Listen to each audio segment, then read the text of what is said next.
Ahmadiyya Muslim Jamaat has a rich history in Canada. Today, its presence and honorable recognition spans across all provinces and at every level of society as one of the most recognized Jamaats in the world. This growth and success is a long story of struggle and effort starting from over half a century in the past. This is where we rediscover the story of Islam Ahmadiyya in Canada through the perspective of our earliest pioneers still alive. So we, in my recollection, we arrived in Canada. It was late May 1973. We arrived on British Airways airline. I arrived in Canada in April 1972.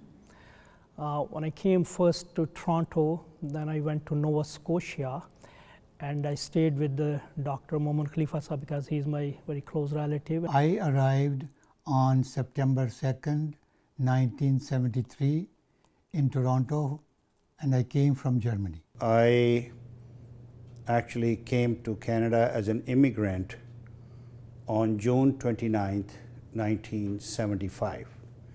I arrived in Montreal, and 2 days later, I went to Ottawa and started a job right away. Although individual Ahmadis had lived in Canada before, at the time, Jamaat had only recently received official status in the country. In 1965, the Ahmadiyya Muslim Jamaat, I think it was used as a Ahmadiyya Islamic Association, which was registered in 1965 in Montreal as in the Quebec Charter. From a Jamaat perspective, what I learned in my early days while I was still in Ottawa,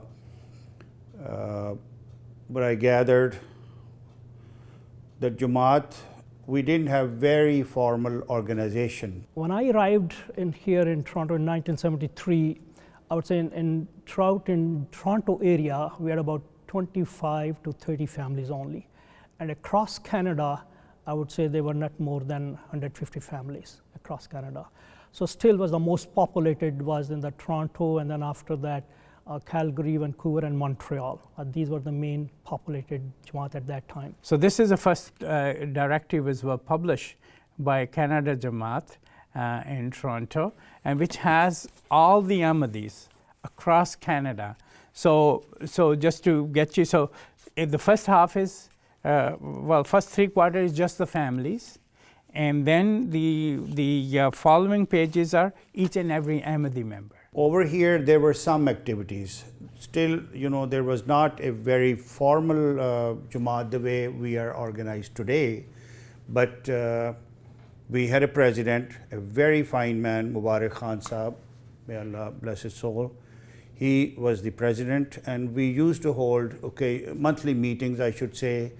There were no ijtimaat or tournaments yet, but we used to hold especially in summer, some picnics. But it was in the year 1975 a milestone development took place in the administrative history of this young Jamaat. In July 6, 1975, a special meeting was held at YMCA for establishing Canada Jamaat as an independent Jamaat.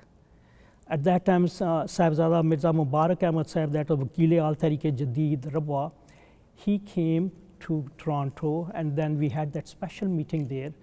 And at that day, we had about 90 men and 60 women. And at that time, the Sahibzada Mirza Mubarak Sahib explained all the, what is the system of the nizam is, how we should establish it, gave all the lengthy guidelines, and after that we had an election. There was a desire to find a property of Jamaat's own property, but we didn't have the resources and also the knowledge, I should say, as to how to buy such a property, and we made a couple of mistakes too in the beginning. Yet, despite these difficulties, and still being a small Jamaat without any headquarters or masjid, the following year, the Jamaat was blessed with something that every Ahmadi's heart longs for. 1976 is a historic year for our Jamaat in Canada.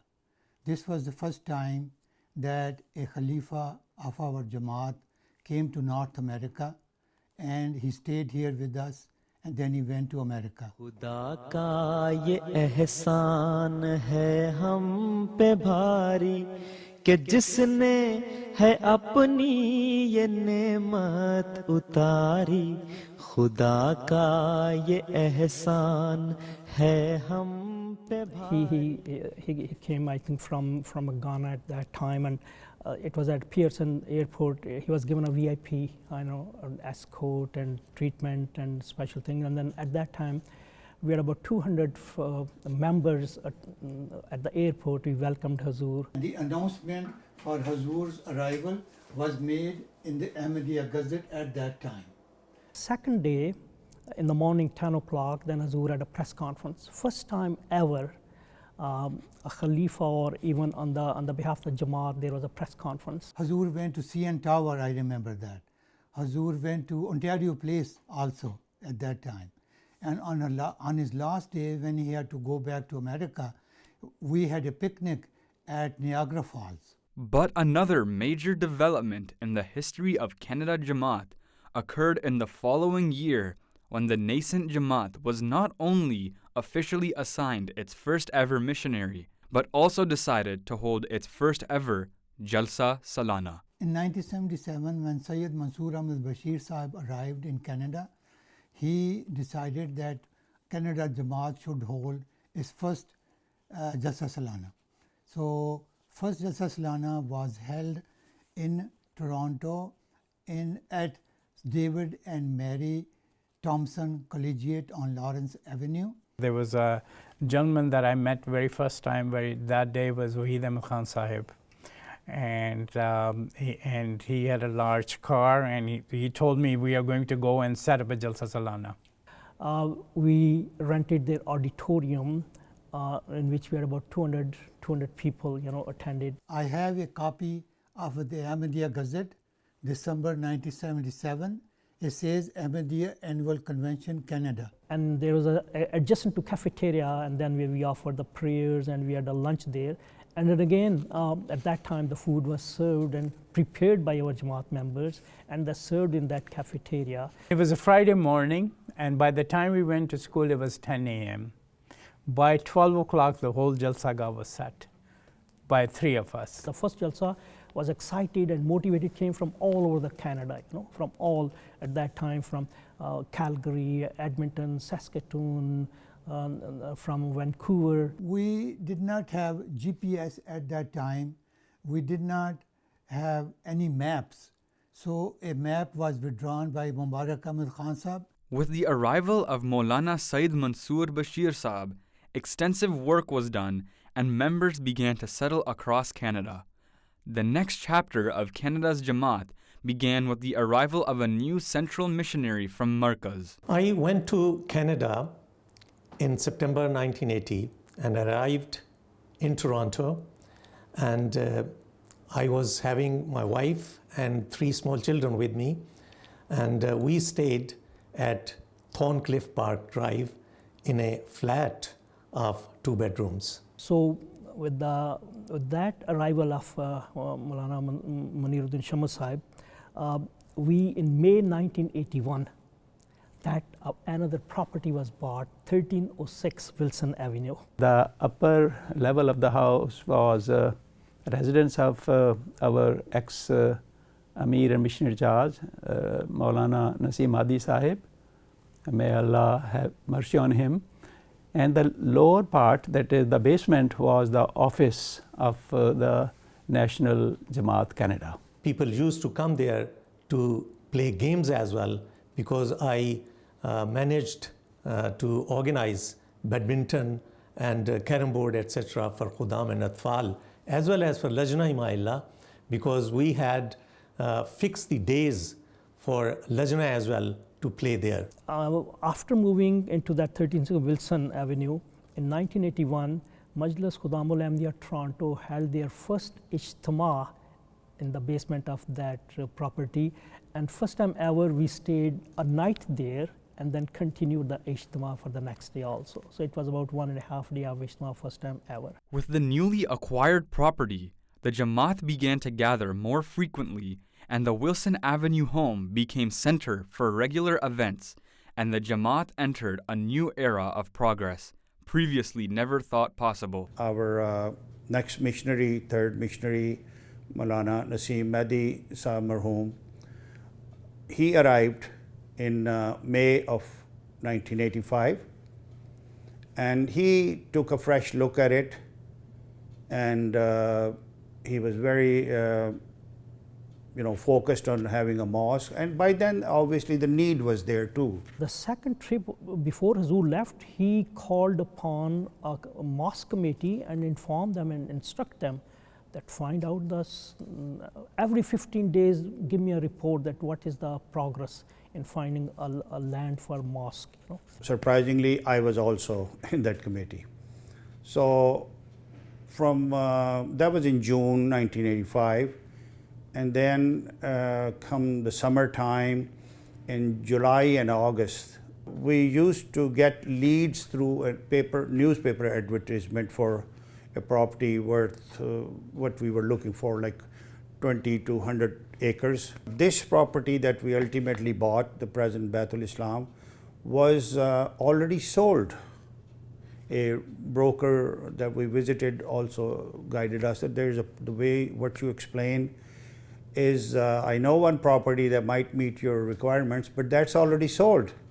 However, because of recession, many sales fell through because they were conditional sales at that time, not like today. So we again got interested in that, looked at it, and it was attractive. We purchased this property in September 1985, and the possession was received in December, I think it was December 13th, 1985. And the Jamaat also showed me the Baitul Islam property, which had been recently purchased, and at that time it was only a brick building, which later was used as the national head office of the Jamaat, and it was all around cornfields. It was in between Jane Street and Highway 400.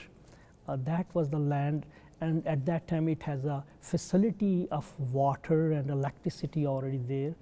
But still it needed a lot of improvement. And that is how this first big property of Baitul Islam, which was named later on, was acquired. Another critical department was taking its first steps in playing a crucial role in Jamaat's history, particularly in connecting Ahmadi Muslims with their beloved Khalifa. Audio video was in its very much infancy, I would say, at that time, and we used to use cassettes to listen to Hazrat Khalifatul Masih.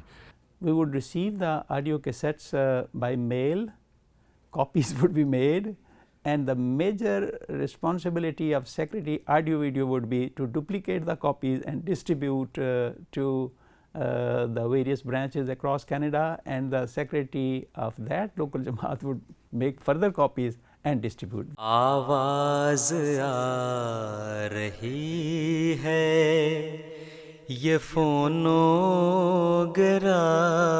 से फरमाया मन काना यरजुल्लाह लिमन काना यरजुल्लाह वल यौमल आखिर, जो अल्लाह को चाहता है और यौम आखिर चाहता है उसके लिए चारा नहीं है इसके सिवा कि मोहम्मद मुस्तफ़ा सल्लल्लाहु अलैहि वसल्लम की पैरवी करें. We sourced out first of all a device that could do a tape in 2 or 3 minutes, and that was a huge feat at that time. So prior to that, it was recording for about half an hour to do some of those. Cameras were quite hard to come by. If somebody had a camera, I don't remember that Jamaat had a camera, and if we had special events, we would have to rent a camera to try and do those. As time went on, we decided to research in this industry to get better and better equipment to try to do that. And then the era of CDs came, and that made the job a little bit easier. Meanwhile, the Baitul Islam Mosque project was starting to take shape. this ambitious plan of having the biggest mosque in Canada was conceived, and luckily we got a very good technical resource in the person of Gulzar Haider Sahib, an architect, teacher of architecture in the city of, in University of Ottawa. He was introduced to the Jama'at, had a very good feeling for the Jama'at. When he came to know that the Jama'at is envisaging such a big mosque project, he offered his services on voluntary basis. Many of the members of the Jama'at sold their cars they had, the only means of their going to work. The ladies donated their jewelry. Teri mahabbat mein mere pyare har ek musibat. In those visits, I have seen some examples. I'm myself a witness of that. We stayed there a few minutes and then we were about to leave, and the lady of the house walked out. Amir Saab, I know why you came here. We know why you're here. Why don't you talk about it? It's true, we have nothing. We are new. We don't have much, not even a proper place to sit. But I can offer my gold jewelry. Please take it. Teri mahabbat ke jurm mein haan jo pees bhi daale jayenge hum. But everybody was so happy. We were so happy on seeing the blessings of Allah that such a small Jama'at with weak resources had been able to come up with this project. Alhamdulillah. As this monumental project continued unabated, another great celebration was dawning upon the whole of the Ahmadiyya Muslim community, as Ahmadis in Canada once more prepared enthusiastically to greet their beloved Imam for the historic Centenary Jubilee since the establishment of the Ahmadiyya Muslim Jama'at. Sayyidina Hazrat Qibatul Masih visited Canada Jama'at in June 1989, which was the Jubilee year of the Jama'at.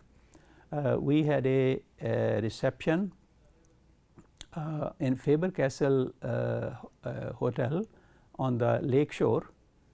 It was a big event. Even I also invited members of my company where I was working, and other members of the Jama'at similarly invited a large number of members of the society at that time, politicians, academics, friends. It was perhaps June 16, 1989 in that hotel that Huzur made this historic statement. To show such kindness to a wayward sort of leader who does not find his own home in the country of his origin, but at the same time he finds home everywhere else, much more so in Canada, because tonight more than ever I'm convinced that Canada is my second home. So my prayer is that Canada becomes all the world, and all the world becomes Canada. In October of 1992, when the mosque was ready for opening, there was a lot of excitement in Jama'at. It was a feeling, especially having a mosque there, and that was the first experience ever. Depending on the circumstances, what's going on in Pakistan and around the world, you know, opposition to us, seeing a mosque in this area was definitely a very elevating for all of us. When Baitul Islam Mosque was inaugurated, it was a beautiful white building with a beautiful minaret visible from a long distance. there was a lot of attachment, ownership, belonging to the project. And there was a lot of excitement, obviously, and the mosque opening project was a very historic moment for us. They used to come from that Teston Road all the way and come to the mosque and just want to see what is this unique structure is there, you know. October 17, I think. We had two events for the opening. One was for the outside guests, and the second was the official opening by Hazur with the offering of Jummah prayer. Soon after the landmark completion of this mosque project, a new technology and medium was dawning in the world of Islam Ahmadiyya, bringing the rays of Khilafat Ahmadiyya to Canada as well.